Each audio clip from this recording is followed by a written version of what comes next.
to the top. Ain't never gonna stop, never gonna keep me down. Still the one that's standing now. Destiny is calling me, go down in history. Every day I fight to be legendary.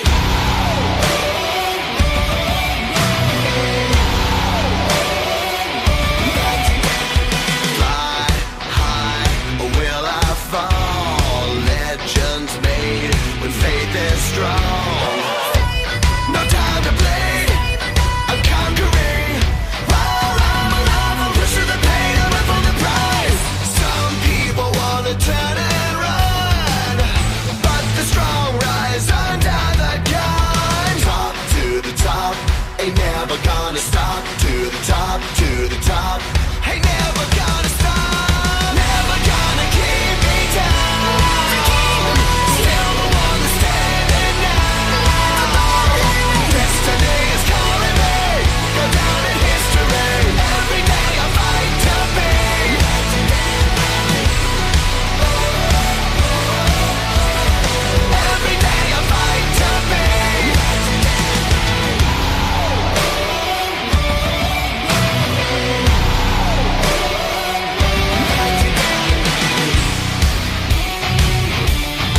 smell what The Rock is cooking.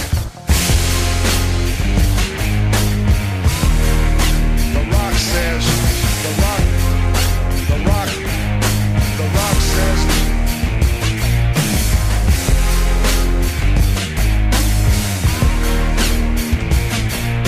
The Rock says, The Rock.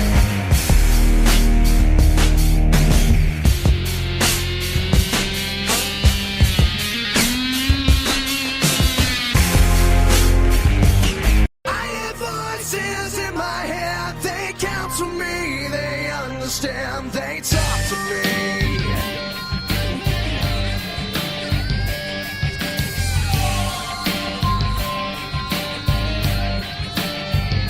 You got your rules in your religion, all designed to keep you safe. But when rules start getting broken, you start questioning your faith.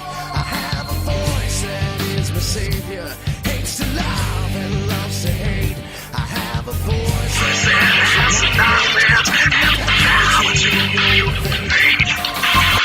Hello and welcome to the WWE Wrestling Talk Show with Lisa Rock Jones and Sean Randy Smith, and today we give you our reactions to Hell in a Cell 2019, which was a bit of a weird one. We'll get on to that shortly. So, Hell in a Cell came at you from Sacramento, California, in the Golden One Center. Yes, 2 days after SmackDown moves to Fox, and on Friday nights they decide to put on a pay-per-view in which they only had 4 matches advertised and storyline wise, so they added a few last minute, and that started On the kickoff show. Yes, on Raw, Natalya and Lacey Evans have been going back and forth, and they would face each other in the kickoff show. And this time, it would be Natalya who would pick up the victory Via a submission. with the sharpshooter. Now the two would face each other following night on Raw again in a last woman standing match, in what Natalya would also win. But that may be the last time we see, but we'll get on to that later on. Now, also on the pre-show, a match was set up for the main card in a confrontation between Randy Orton and Ali. Yes, but now we go on to our main card. The main card opened up with the Women's Hell in a Cell match for the Raw Women's Championship between Sasha Banks and Becky Lynch. The man. Now, these two superstars of women get to the ring and are introduced, and before the cell is even fully lowered, they are going at each other. Yep, they do. So they brawl outside for a while. Then the cell finally lowers. Then they finally get back into the cell, and as the door is being locked, Becky Lynch grabs the chain which is used to lock the cell and wallops Sasha Banks in the midsection. And across the spine. These two continue to have a back and forth battle, which concludes in a almost weird way. No, actually, it's probably a good way. Sasha Banks decides to throw multiple chairs, chair after chair after chair, into the ring. Hits Becky Lynch with one of them, then goes up to the middle of the rope as if she's getting ready to dive off, Yep. but is intercepted with a chair from Becky Lynch, followed by the Bexploder, Onto the chairs. yes, and then into the Disarmer, which And which forced Sasha Banks to tap out. Yes, so it's surprising to some people, probably most of the audience, including me, that Sasha Banks would lose this one, especially after what happened in the last Hell in a Cell match she competed in, and the fact that Becky Lynch's title reign has been going on for 6 months. Something like that. Next, we had the tag team match, which at some point became a tag team tornado match. And we haven't seen that kind of match type in a while. Yes, we have. Extreme Rules. Oh yes, as Daniel Bryan and Roman Reigns took on the newly reunited Bludgeon Brothers. Or Wyatt family. Whatever. Luke Harper and Eric Rowan. And this match was... This match not your common tag team match. Nope. However, this was mostly dominated by Harper and Rowan. Mostly. But in the end, it was the running knee onto Luke Harper, followed by a Superman punch and a spear that would allow Daniel Bryan and Roman Reigns to pick up the victory. Now, after the match, Roman Reigns did offer a handshake to Daniel Bryan. However, Daniel Bryan wanted them to hug it out. This is not Team Hell No, Bryan. But I don't think Daniel Bryan was aware of that. However, eventually they did hug out. Eventually. Now, next was the match which was set up earlier between Randy Orton and Ali. And to simply put it short, This match, despite being back and forth and Ali getting involved in some higher profile matches, this match simply comes down to 3 letters. RKO. For Randy Orton to pick up a victory. Now next was Alexa Bliss and Nikki Cross defending the Women's Tag Team Championships against the Kabuki Warriors in of Asuka. Asuka and Kairi Sane. Now, as we know, Asuka and Kairi Sane have been attempting to win the tag team titles several times since Multiple times. WrestleMania, really. I mean, they had multiple matches against the Iconics. In which time the Kabuki Warriors lost. Really quiet, mate. See? And this is, You are. I'm always quiet. Uh-huh. But in the So you didn't watch the D-Rod. this match was actually pretty good. It was 10 in length. You were there. no, just on the phone. Oh, okay. But it all came down. Whoa, let's go back slightly. Yes. Apologies for the outside interference. Well, Yes, as we were saying, where were we? Oh, yeah, the Kabuki Warriors were defending against... No, wait. Spoiler alert. that's alright, it's fine. Bliss and Cross were defending There you go. against the Kabuki Warriors, and the Kabuki Now, Warriors... as we already mentioned, the Kabuki Warriors had multiple matches when the titles were on the Iconics, but each time the Kabuki Warriors had a match against the Iconics, they would lose. Yes, the Iconics would find a way to escape. Now, this time, this was a relatively good 10.5 minute match. When it all came down to an old trick in the book that we have not seen in WWE for ages. Yes, it was almost a heel turn-ish, because in the climax of the match, it was Kairi Sane managing to not necessarily distract, but eliminate Alexa Bliss from the equation.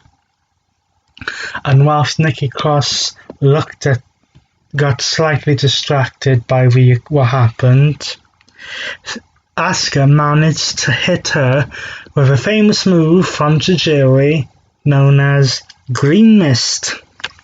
The blind Nikki Cross and for Kairi Singh to hit the Insane Elbow and for the Kabuki Warriors to win their first Women's Tag Team Championship. Sane didn't hit the elbow, it was a roll-up. Okay, a roll-up to win the Tag Team titles for the first time. Yes, now, how the titles are going to be split up and what's going to happen with the draft, we do not know yet. But that's a discussion for next week. Yes. Now, we had a 6-man tag team match. Yes, the Viking Raiders would team up with a mystery partner who would turn out to be Braun Strowman, and they would take on the OC, in other words, Luke Gallows, Carl Anderson, and United States champion AJ Styles. Long story short, because this was not a long match, because it was only about 8 minutes in length. Braun Strowman dominated this match.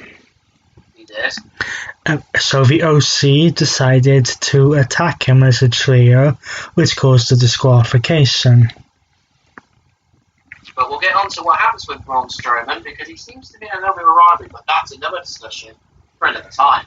Well, actually, because that was brought up for 2 days before, when we got involved with Mr. Tyson Fury. The WBO boxing heavyweight champion. Now, why are we all of a sudden getting flashbacks to 2008? Now, in a backstage segment, in making her first appearance since WrestleMania, Tamina would win the 24/7 championship from Carmella. Literally out of nowhere. Wait, that's my shtick. In the next match, Chad Gable would once again go one-on-one with King Corbin. And Chad Gable would win the match. Yes, in a almost identical fashion as to what happened a few weeks ago. Baron Corbin would attempt to use his scepter as a weapon, except the referee would basically say not going to happen, which would allow Chad Gable to get a roll-up and win the match. And before this next match started, well, they were in the middle of setting up this next match, which was for the SmackDown Women's Championship. Yes, where another 24/7 title segment. Yes, Tamina emerged from the backstage area to try to get into the international broadcast teams. In a scuffle that featured one Funaki, yes, former competitor, and SmackDown's #1 announcer,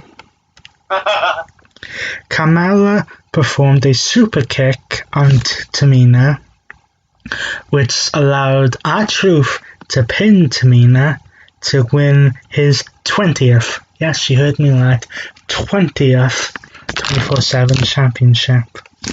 Yep, he's got more reigns than Cena and Flair put together. Speaking of Cena and Flair, someone else is nabbing that title reigns.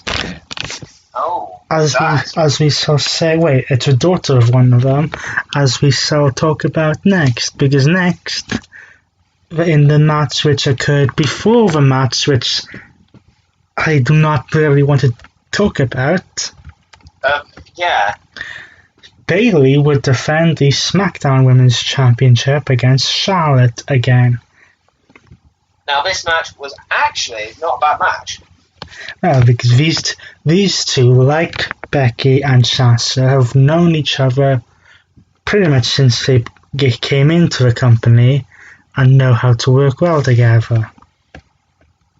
But in the end of the match, Yes, this is how the match ended. the match ended when Bailey attempted to roll up Charlotte, and to get some extra leverage, she put her feet on the ropes, but was caught by the referee.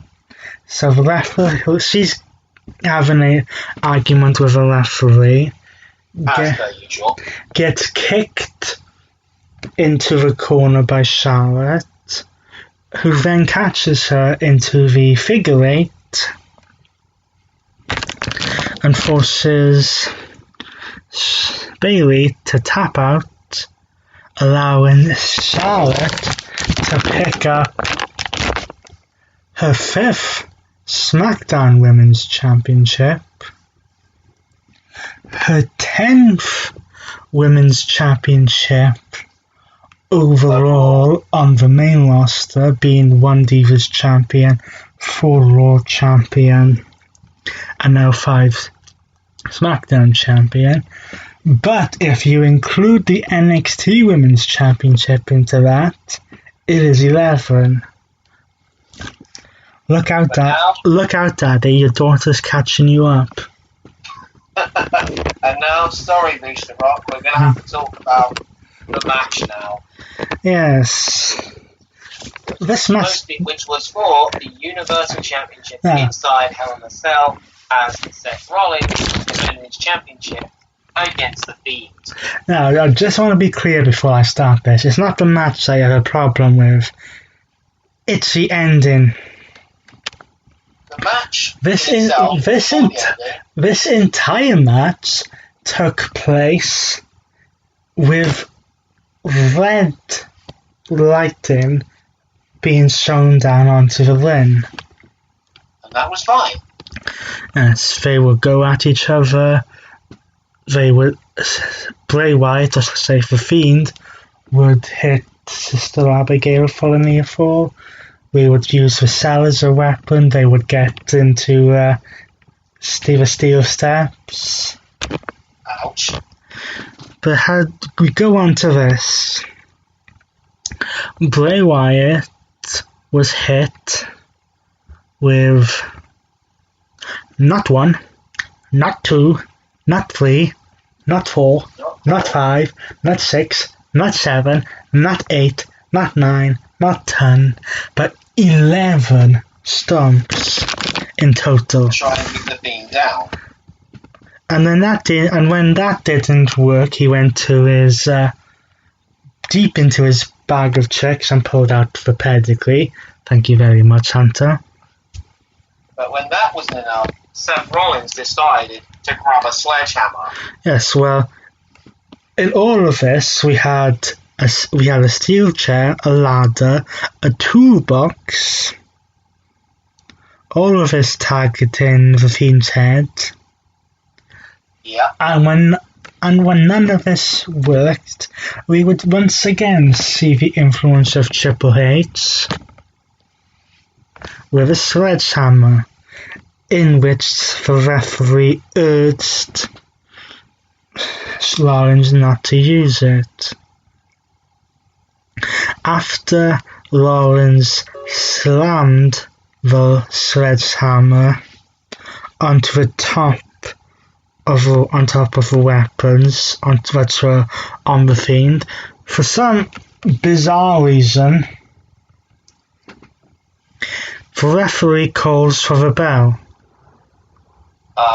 In which we went, which what? which basically means that the match is over and no one's won. But So last the time we checked, We'll get to this in a second. So they raise the cage. Paramedics come out and attend to the Fiend, but in Undertaker type style, done. he got up and hit and blocked Rollins with a mandible claw. And then hit Sister Abigail on Seth Rollins outside of the ring. And then we had the Mandible Claw again, with blood coming out of Rollins' mouth as the show goes off the air. Which now engage rant mode. Since when WWE does a Hell in a Cell match get stopped because of weapons? Last time we checked, it's supposed to be no disqualification. The whole point of that match is that it's not a non-conclusion finish. And most of the fans that were in attendance chanted for their refunds and chanted the enemy's company name at the end of the pay-per-view. There were also on Twitter. There was also hashtag cancel WWE Network. I think that is a tiny bit harsh, but what makes me even more mad is that this is the second year in a row they have pulled this nonsense of Hell in a Cell. Because last year, when Roman Reigns was defending against Braun Strowman in Hell in a Cell, they had Brock Lesnar come out, rip the door open, basically destroy everyone, walk away and go off the air. Exactly the same way. So, yeah, that happened. So before I get too frustrated, let's run through the results and then we'll give you our schedule, which will be coming up in the next few weeks, maybe even full month. Yes, so in the pre-show, Natalya defeated Lacey Evans by submission. the man Becky Lynch retained her Raw Women's Championship when she defeated Sasha Banks by submission. Inside Hell in a Cell, Yes. Daniel Bryan and Roman Reigns defeated Luke Harper and Eric Rowan. Randy Orton defeated Ali. The Kabuki Warriors defeated Alexa Bliss and Nikki Cross to become the Women's Tag Team Champions. The Viking Raiders and Braun Strowman defeated the OC by disqualification. Chad Gable defeated King Corbin. Charlotte Flair defeated Bayley by submission to win the SmackDown Women's Championship. And for some bizarre reason, Seth Rollins versus The Fiend Bray Wyatt for the Universal Championship inside Hell in a Cell ended in a match stoppage. So, now we will give you our schedule for the next month. Next week, we shall come at you with the results of the WWE Draft. Yes, which takes place at the time of this recording tomorrow. And Monday night. We shall bring you our thoughts on it as well. The week after that, possibly, maybe slightly later, we shall bring you either a review of WWE 2K20 or a preview of Crown Jewel in Saudi Arabia. But until then, he's been, Lisa Rock Jones, and I've been Sean Randy Smith. We'll see you soon. and we are done.